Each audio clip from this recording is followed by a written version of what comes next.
Hey everybody, welcome back. This is Miss Wilkins. Okay, I'm going to be talking about Homie Part 2 on the cello. And basically I just want to say that for this video I'm not going to be doing my metronome and my tuning notes and all of that. Because I'm going to assume that you're going to do all that stuff with everything I'm about to show you. So this is just an extension of the Homie patterns, basically to show you that all of those first position patterns can be done higher up on the fingerboard, and that you want to maintain those relationships and those understandings in your head. You don't just throw them out because we shift up higher, okay? All right, so let's get right into it. The Homie 2, we're going to go in the third position, and to find that, we're gonna play G, then move our thumb and our first finger, and make sure that I've got a good handle on that, and also double check it with your G string. I also like to just try and find it. I have colors on my cello just so that people can see where my hands are when I'm demonstrating, but you should try, oh, that was too sharp. You should close your eyes and just see if you can hit that note consistently, because that's going to help your playing enormously if you're not always trying to find where a third position is, or a fourth position, or any position for that matter. All right, so we're going to find third position. Another way that without using your bow, just tap it and hold it. And you should hear your sympathetic G string ring, and also hear that fourth, you know, right? You can also hear that relationship, so that I can find that note without using a bow. This is the politically, or the concert etiquette version of finding a note rather than trying to bow it. It's one of my little pet peeves. All right, so Homie 2.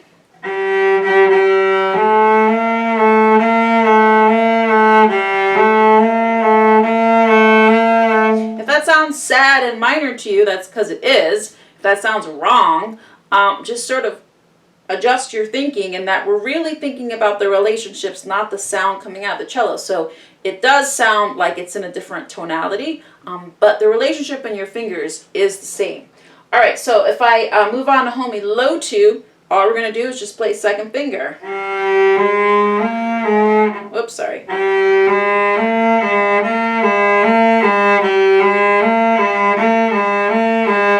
Okay, and in this one, as you saw, it's really hard to get 3 and 4 to come up together at the same time, and that's really what you want to practice.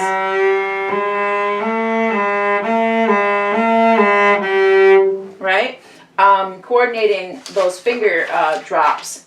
Homie 2 high 3 is going to be the cello open hand, or the forward extension, whatever one you call, or your teacher calls. It's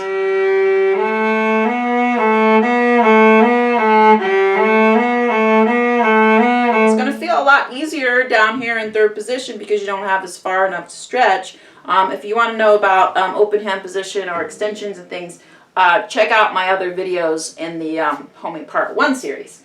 Okay, Homie 2 high 4 is also going to be the same for cello as far as Homie 2 high 3. So again, you're just practicing those extensions, so nothing new there.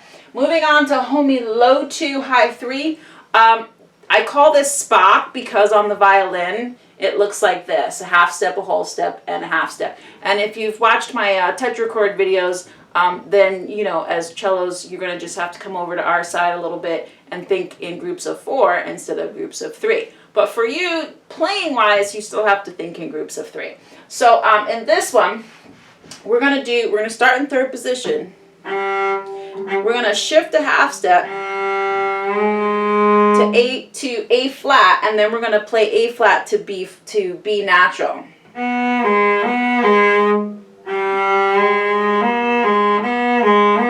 And again, I'm lifting all those fingers. I'm lifting 2, 3, and 4. So tricky. Be careful. Take it slowly and put a tuner on. Half step Homie is just that, you know, so many people, I give them half step fingerings and they just completely freak out. But it happens. Half steps, 3 half steps in a row can happen. so that we just practice them.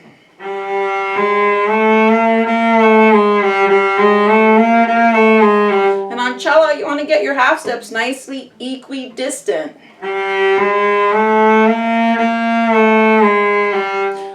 And just get them nice sounding. I like the little hammer fingers. And when you're releasing, I've even heard cellists, I was just doing a cello thing over the weekend, cello speak, and they were talking about pitzing back to get clarity in your left hand. So you could practice that.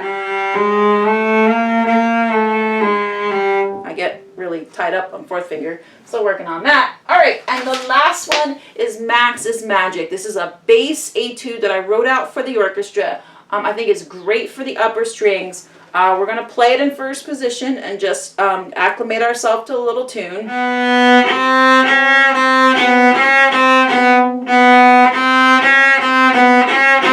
And if you notice, it's very similar to Half Step Homie. I didn't write this one, but it just turns out that it's all half steps, okay? So it segues really nicely. And then from here, we're going to find this B note, because this is Homie Part 2. So now we've moved it up a whole step. We're not on open A anymore. We're on B. And I'm going to bring my thumb down and find B. And now I'm going to play that same little tune right there. My fingers are going to be closer together. I'm going to move my bow closer to the bridge because I'm going to get a better sounding point there. And practice going back and forth.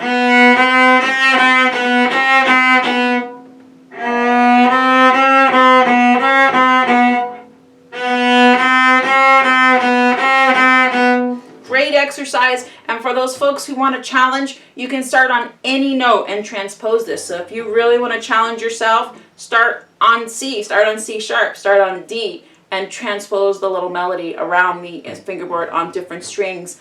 And that's what the bassists do. I think it's awesome, and we should do it too. All right, guys, thanks so much. That's it for this video. Take care, and I'll see you in the next one.